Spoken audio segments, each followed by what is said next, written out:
राजनीति, आंदोलन, किसान, करप्शन, गरीबी, इन सभी मुद्दों पर आवाज उठाएगा अब तक न्यूज इंडिया।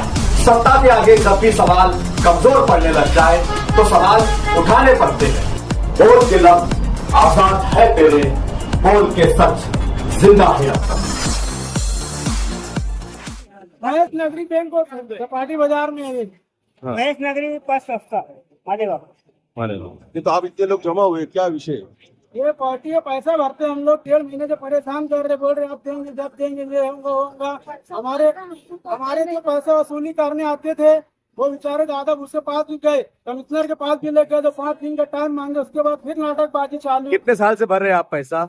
मैं तो 14-15 साल से भर रहा पैसा। अच्छा, कितना पैसा है? हाँ? कितना अभी पैसा? मेरा 36,000 रुपया है अभी। अच्छा, आपका कितना पैसा है? 34,000 के बाकी है। अच्छा, देते नहीं है, क्या बोलते हो? मैंने जो दिए समझो हम वाटर को आज वसूली नहीं हमारा क्या मतलब पैसा मिलेगा मुझे मगर अभी नहीं है। अभी इतना बड़ा त्योहार है अभी अपना, इसके लिए हम लोग जमा करते हैं। त्योहार भर का पैसा कहाँ आता है? जैसे नाटकबाजी मचा के रखे हम लोग। अभी आप किधर आए थे? नहीं यहीं पे आए थे, बैंक में आए थे। वो बैंक का दुकान है ये, फोन काटे रहे। बॉडी में क्या मेरा 56,700 रुपया है। 56,700 तो नहीं दे रहे हैं क्या? पैसे ही नहीं है। वो पैसे के नाम पे सिर्फ चूत बना रहे, आज डाल रहे, कर डाल रहे। एसपी साहब के सामने 3 दिन 4 दिन पहले इन्होंने कमिटमेंट किया था कि 3 दिन में हम पैसा डाल के पब्लिक का पैसा रिलीज करेंगे। उसके बाद में अब इंटरनल ऑडिट के नाम, हमारे इंटरनल ऑडिट से हमारा क्या लेना देना, बैंक का लेना देना। इंटरनल ऑडिट में किसने फ्रॉड किया, किसने क्या किया, वो उनका इंटरनल मैटर है। ये पब्लिक का मैटर है क्या? पब्लिक का पैसा क्यों नहीं दे रही? बैंक में फ्रॉड हुआ है क्या? हाँ हुए ना फ्रॉड। अच्छा, क्या किस तरह का फ्रॉड हुआ आपको लगता है? करीबन 6-7 करोड़ का फ्रॉड है ये। किसने किया, कुछ मालूम? अबे आपस में नाम बता ही नहीं रहे। कभी बोलते पवन ने करा, कभी बोलते नारायण दास मुंदड़ा ने करा, कभी किसका नाम आ रहा, कभी क्या आ रहा। कितने लोगों का पैसा अटका हुआ है बैंक में? मेरा 1.25 करोड़ रुपया है।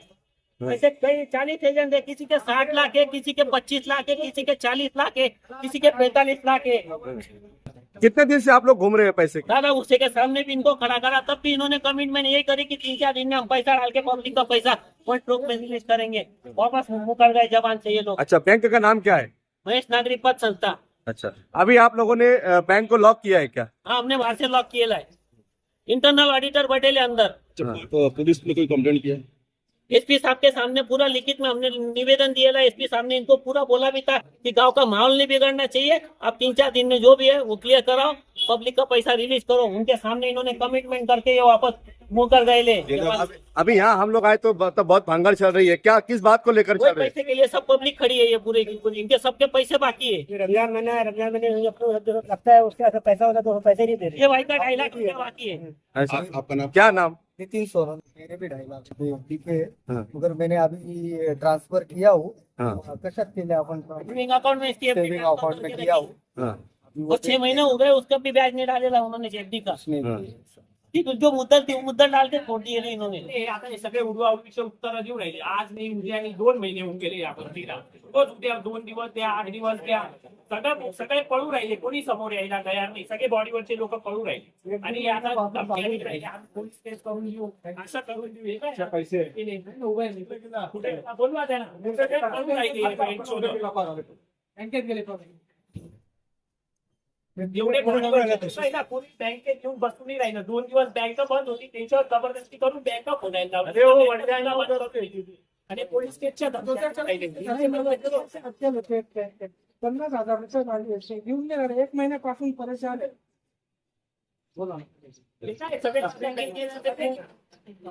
रुपया है 12 लाख रुपया एफडी किया है क्या? एफडी कब से हो गया 7-8 महीना किया। अच्छा, तो इन्होंने एफडी करने के बाद अभी सही ढंग से महीने का जो पैसे है वो भी देने के इनको जान पे आ रहा है। मेरा बच्चे अपंग है, आपको मालूम है, दीप। बरोबर। वो बच्चे का भविष्य के लिए मैंने दुकान बेच के, मैं काम नहीं कर पाता हूँ, दुकान बेच के मैंने पैसा बैंक में रखा। वो पैसा लेके अभी ये लोग पैसा नहीं दे रहा है। और इनको फोन करता है तो वो अपना चेयरमैन का लड़का को फोन करता है तो वो बुला के मेरे को नारायण मुगड़ा का फोन नंबर दिया। नारायण मुगड़ा का फोन लगाया तो नारायण मुगड़ा बोलता है जो चेयरमैन है उससे पैसा वसूली का, मेरे पास आने का नहीं। मेरे को 1 महीने वापस भेज रहा हूँ। आज आओ, कल परसों आओ, सुबह शाम में आओ। मेरा पैसा मैं 10 रुपया करके एफडी करा है यहाँ पे। 1 वजह से करा था मैं आज, ये लोग पैसे वापस ना दे मेरे। हाँ, जब लेने के टाइम था तो बोले क्यों नहीं हमारा ऐसा हो जाएगा, ले और मत यहाँ पे। लोकांनी पैसे दिलेले, लोकांचे पैसे यांच्याकडे सबके पैसे कितने मिलेंगे, थोड़ा टाइम क्यों चाहिए? तो हमारा इंटरनल ऑडिट हमने ना वो ऑडिटच्या जागेवर होते।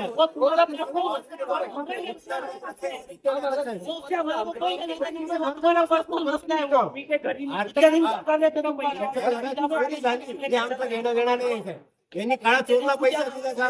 आम्ही बँकेला बघून पैसा दिला नाही। कलेक्टरला बोलवा, 10 शेकडा आता होईल। तो कुठे गेला तो रोहित भाऊ, तो बोलला म्हणे आम्हाला विचारून एफडी केल्या, बँकेत एफडी केल्या, बँकेतून पैसे घेऊ मग बँक। 23 साल से मैं इस पते कलेक्शन करती हूँ। 22-23 साल में मैंने कलेक्शन में से धीरे धीरे सेविंग करके मैंने यहाँ पे फिक्स डिपॉजिट में करीबन 30 लाख रुपए की एफडी रखी है।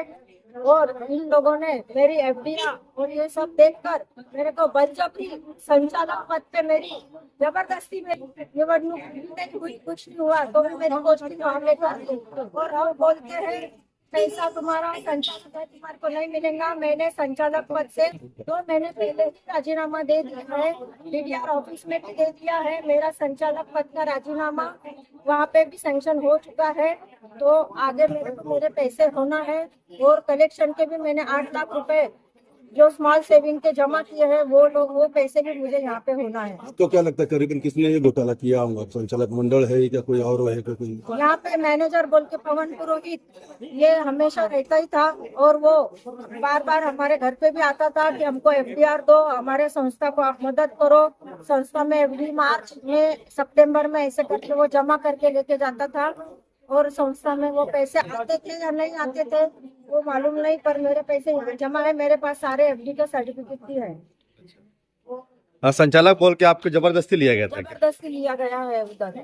और मैंने उस पे से मैंने राजीनामा का अर्जी दे दिया है और डीडीआर ऑफिस से भी वो सैंक्शन हो चुका है। और रहना भैया, मेरे को एक दिन जगदीश काबरा के घर बुलाए, बोले मौसी तुम कितने साल से काम जगदीश काबरा ने तो मुझे ये तक बोला है कि हमको कुछ की एफडीआर की थी तो यहाँ पे हमारा कोई एक इसमें ये नहीं है, हम पैसे नहीं देंगे। और हमारा ऊपर राजनीति वालों से भी हमारा संबंध है, तो और गुंडे लाकर भी आपको कुछ भी कर सकते, खोटे नाटे आपके ऊपर आरोप भी डाल सकते हैं, ऐसा सब उन्होंने मेरे को धमकियां भी दी है। कितना पैसा है आपका? 30 लाख रुपए एफडीआर का है और 8 लाख रुपए मेरे स्मॉल सेविंग कलेक्शन का है, जो पार्टियों का है। पार्टियां मेरे को रोज आके घर पे परेशान करती है कि पैसे देना है आपको, हम बैंक को नहीं जानते, हम आपको जानते हैं। तो अब मैं वो पैसे कहाँ से लाऊंगी? मेरे पीछे कमाई करने वाला कोई नहीं है घर में, और मैं अकेली औरत हूँ। मेरे पीछे एक छोटा बच्चा है, उसका मैं शिक्षण का भी मैंने उसका ये कर दिया है। और वो अभी आगे पढ़ भी नहीं पाएगा क्योंकि मेरा सब पैसा यहाँ पता संस्था में ब्लॉक हो गया। 1.5 महीना हो गया, 1.5 महीने से जिन लोगों का कमीशन नहीं है, बहुत कमीशन के लोग लोग भूखे पैसे उनके घर में राशन पानी का, जिनको इतनी शर्म लाज नहीं है कि एजेंट उसने काम कराए में जा जाके सब कर रहे, तो हम पैसे दे दे, कम से कम उनके कमीशन के तो पैसे दे हम लोग। इनके बच्चे भी आके हमको आगे आगे धमकी देते हैं। ये जगदीश जी काबरा, इनके दोनों बच्चों ने मेरे को धमकियां दी है। क्या धमकी दी है? कि आपका पैसा नहीं मिलेगा, जाओ आपको क्या करना है कर लो, आपका पैसा नहीं मिलेगा करके यहाँ। कोई बोले, मेरे को बोले मौसी इतने साल से काम कर रहे, 15-16 साल से, तुमको अगर कुछ बैंकिंग का मालूम हो तो हमको बताओ। मैं बोली मैं अगर तुमको बोलूँगी मैं झाड़ू पोछा करने वाली, तुम सब मारवाड़ी लोग एक हो जाएंगे, मेरे को फंसा देंगे, मेरे पीछे आदमी नहीं है, मैं विधवा औरत हूँ। तो बोले नहीं बोले मौसी हम तुम्हारा नाम नहीं लेंगे बोले। फिर मैंने बोली वो आपका मैनेजर पवन पुरोहित, वो बैंक खुलने के पहले आता था और वो ओम को बुलाता था, सिपाही को, और तिजोरी खोलता था और सोने की पूरी जेब में डाल कर लेकर जाता था वो मैंने उनको बोली। और वो एक दिन वो नारायण मुंदड़ा को 40 लाख रुपए दिया था, मेरे को इतना मालूम है। मैं बोली उनके बोले तुम उनके सामने बोलोगे क्या? तो ये काकानी के घर के ऊपर मीटिंग थी, मैंने उनके सामने भी बोली, मैं बोली हाँ मैं बोलूंगी। तो मेरे से सुन लिए और बाद में मेरे को फिर धमकी दे रहे, बोले तुम अगर पैसा मांगोगे, वो दिन मैं बैठी रही, दिन भर गए शनिवार को, तो मेरे को बोल रहे यहाँ से निकल जाओ नहीं तो तुम पर चोरी का आरोप लगा देंगे।